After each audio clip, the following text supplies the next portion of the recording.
Guys, what's going on? It's Ash here coming at you today in Raid Shadow Legends. Today, a quick video to talk about the good, the bad, and the ugly inside Raid Shadow Legends. Let me know if in future videos, I thought it'd be fun to maybe bring on YouTuber guests inside the Raid kind of content creator ecosystem. If you guys would like to see that, or if you prefer just solo content on videos like this, go ahead and let me know in the comments below. But anyway, I want to talk about kind of the, I don't know, not to sound so freaking official about it, but the state of the game, if you will. I think, in my opinion, first off, a quick disclaimer, I love this game. This is not intended to be some sort of a rant video or anything like that. It's kind of to touch base on where we are right now, where we're going, what we know is coming, but to touch on three major issues. But I want to start with the positive inside the game right now. And it's clear, as I kind of alluded to, there's been a lot of good things that have been added in the last 6 months or so of the game. So three of my favorites in terms of a new direction that it seems like the team over at Plarium has been going with this game are, number one, just feature content, right? I mean, Doom Tower was an amazing addition to the game. You can argue that, there's some things that need to be fixed. Totally hear that. There's, the difficulty might be a little bit too hard, a little bit too easy, depending on who you are, what your opinion is. I mean, it's not perfect. But at the end of the day, there's 4 new bosses, a ton of new content. I don't know about you guys, but there's more content that I can barely fit into one day at this point, right? I mean, between clan boss, between faction wars, between arena, tag team arena, anybody like me that kind of automatically, I just kind of go in and I don't care if I lose, like sometimes on tag team, because I just want my 5 battles and that's it. That's all I care about, so I can have my refresh on faction wars so I can glyph farm. Tag Team Arena does need some work. I don't know that many people in the comments. Let me know if you're one of them, by the way, who likes Tag Team Arena. But with all that said, there's a lot of content in the game right now, and I can't complain. I can't complain at all about Doom Tower. Really, really loved that update. Thing number 2 that's good in the game right now is, honestly, the new champions. You might not love every one of these champions, but they're finding a way somehow in a game with 500 plus champions, probably over 600 champions now. I have no idea, but it's a large number. They're finding a way to still make new champions interesting and compelling in their own way, make them unique. It's hard to not have a ton of overlap on every new champion. Now, I will say there is, and let me know if you agree or disagree with me on this one, there is power creep going on, right? I mean, it used to be when I started playing this game, you had a champion like, I don't know, Tyrell, then you owned the game. That was it, game over, right? But now, and not Tyrell's still an amazing champion. I always kind of pick on Tyrell. I don't mean to do that. But at the end of the day, guys, there's so many good champions now. There are so many Tyrell-like champions. And again, Tyrell probably a bad example, but there's a lot of good champions now. But they're not just doing the same old thing. They have unique abilities, which I'm a big fan of overall. The Artifact Forge is a new feature that, you could say that, some improvement should be added to that. But there's been a lot added to the game, and the new champions have been interesting and helpful. And there's been a lot of interesting rares added to the game. I think that the most important rarity for me is rare champions. It'd be cool to see another uncommon champion too, but let's add more Frozen Banshee type rare champions. Even if it's one area they excel in, let's add some more cool, niche, but powerful rare champions inside the game. So big fan of all the new champions added to the game. I mean, not every single one, but you get it. There's somehow, I mean, the people who, who design these champions are really, really good at it, right? They're finding a way to still make them compelling and not be redundant. And redundancy in a game with this many champions it says a lot. It says a lot about the team. So hats off to them for that. And number 3 is the little stuff, continue adding things like artifact sorting, adding things like increasing the artifact size, capacity, fixing the AI on this champions, continuing with more frequent champion rebalancing. Let's face it, there's a lot of great changes that were added. Madame Ceres, Coldheart, a bunch of them. Let's continue in that direction. There's a lot of kind of auto versus manual or auto kind of skills that make no sense. Chancellor Yasmin, we did this last week. It makes no sense at all. So let's continue making those fixes. They shouldn't be that difficult to identify. I see them all the time on Reddit, on the forums, on Discord, whatever, on content creators. Everybody points these out. So let's continue making strides in that direction, but a good step in the right direction, making those changes at all. It had been years since we've seen, really solid rebalancing and reprioritization of auto skills.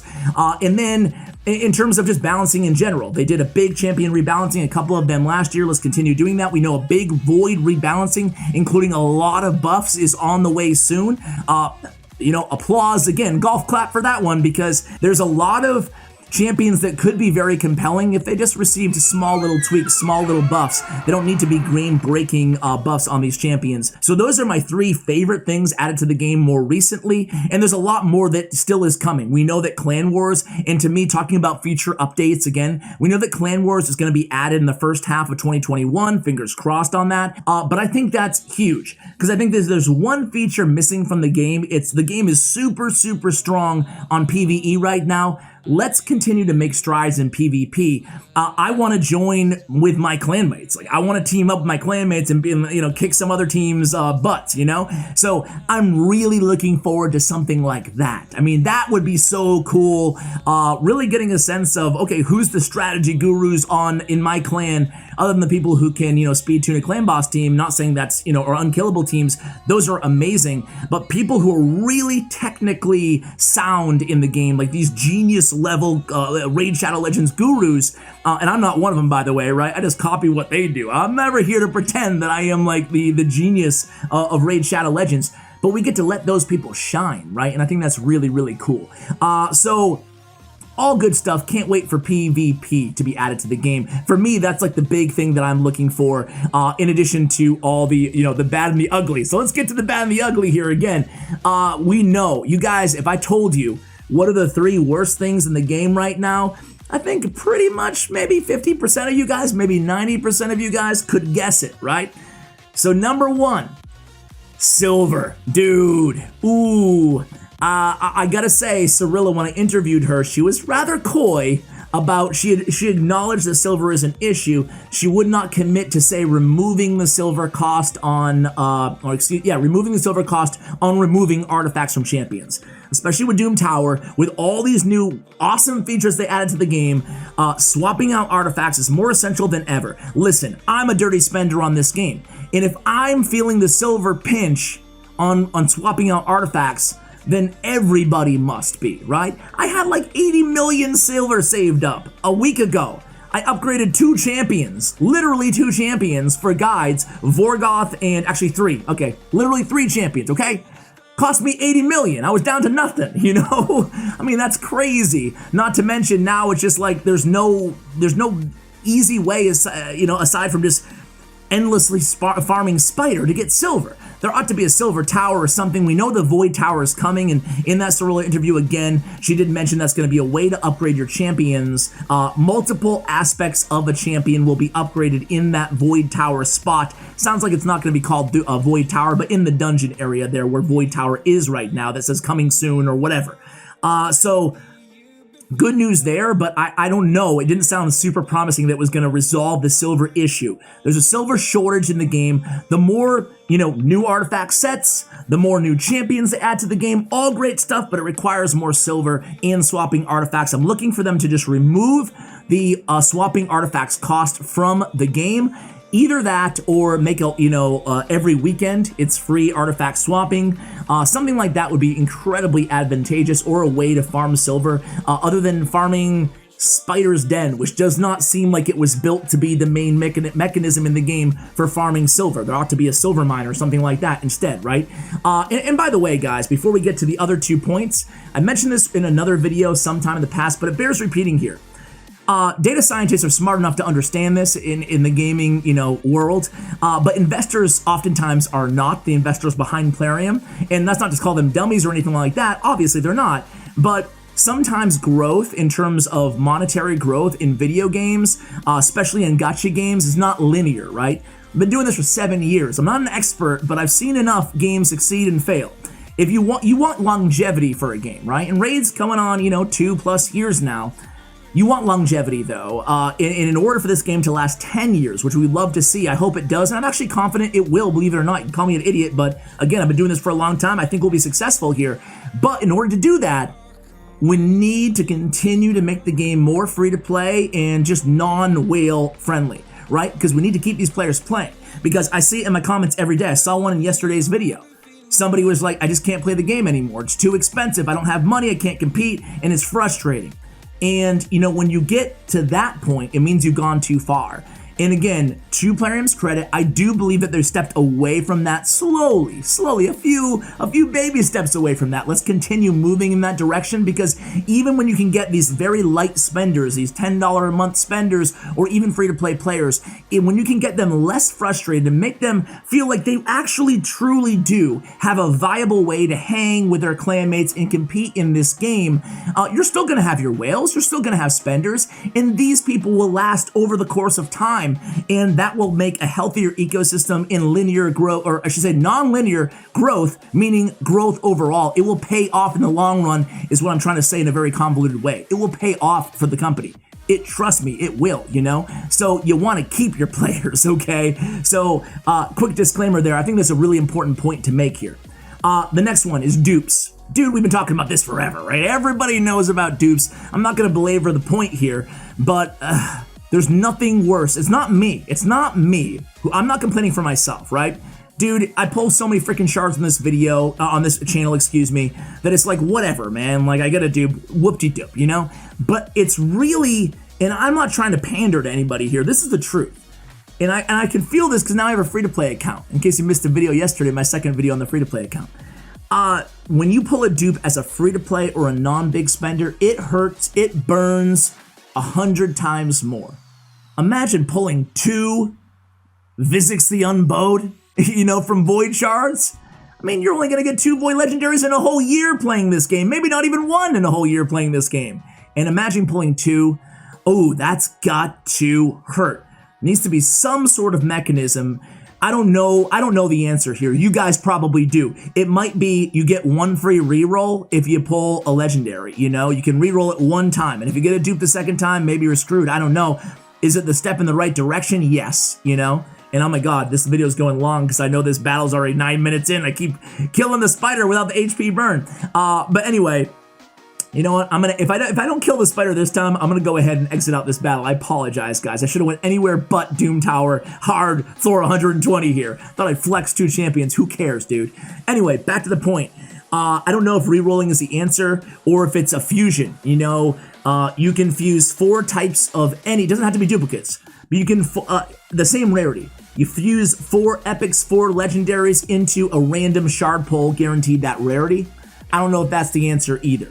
Granted, that won't help free-to-play players that much because you're going to sacrifice 4 legendaries for legendary, but, you know, maybe you guys have some better ideas. The last one is, and this is the ugly. If that was the bad silver and dupes, this is the ugly, man. I talked about this in yesterday's free-to-play video. Oh, my word. I can't even get rare books to upgrade my starting champion. Why? Oh, we beat it. Thank God. Why in the world are you going to have something that is so pivotal to upgrading your champions in this game, and there's no way of farming them? It'd be like having masteries, but no miniatures labyrinth. It'd be like having everything cost silver and there's no silver mine. Oh wait, there is no silver mine. But you guys get my point, man. How can you have something so important to a champion that there's no way to get other than, you know, quests and whatever? And I'm not saying that, you know, quests are useless and stuff like that. That's great. Advanced Quest was a great addition to get a legendary book a month or whatever, you know? But it doesn't make any sense to me, you know? They can be difficult to get. They can be a grind to get. That's okay. I mean, I'd rather them not be. They can be a little bit of a grind, like masteries are. But the fact that there's just no way, like you have to just hope that you get RNG gods bless you with enough books in Clan Boss or Arena or whatever, that makes no sense, man. So that's the ugly right now in the game. And that, to me, even more than, I mean, it's hard to choose. But silver and dupes is one thing. Especially dupes, like, it's not my #1 priority. For me, on my free-to-play account, it's books, dude. I can't upgrade anybody. I can't upgrade their skills. I can't reduce cooldowns. It sucks, man. It sucks. So that's the ugly. There's been so many ideas. You know, I heard Chosen thinks they should have a library where you can just farm pages of books, you know, and then you combine these fuse or combine these pages to make a skill tome. I think it's a great idea. I mean, you guys probably have a million ideas too. Let me know what your ideas are. I mean, there's a million different ideas that are all fine, but just give us a way to get books, right? Because again, what sense does it make to have one of the most important areas. And I'll end on this note too, guys. You know what the thing is the new champions are amazing in this game. But good God, it's almost like they're slapping us in the face and being like, oh, by the way, you like these new champs? Well, they're only going to require 54 books to upgrade. You know what I'm saying? And you know, guys, I'm kidding. I'm not kidding, but I'm being a little over the top here. I really do love this game. I love the community. I love you guys. I love you guys in the comments. And you know, the community's awesome. It's been really cool. But at the end of the day, it's like, good God, dude. You know, come on, man. Give us, these new champions cost so many books to upgrade. They're really cool, but they take so many books. I don't know, man. Let me know, guys, what you think. I'm not going to make another video like this for quite a while. I think it was pretty thorough, talking about what I love about the game and what needs to work inside the game. Let me know if you disagree with me on any of these points. Look forward to hearing from you guys in the comments below. Thank you so much for watching. If you like the content here, I invite you to subscribe to the channel. Let's see if we get to 100K here in 2021. Guys, thank you, and as always, take care, guys.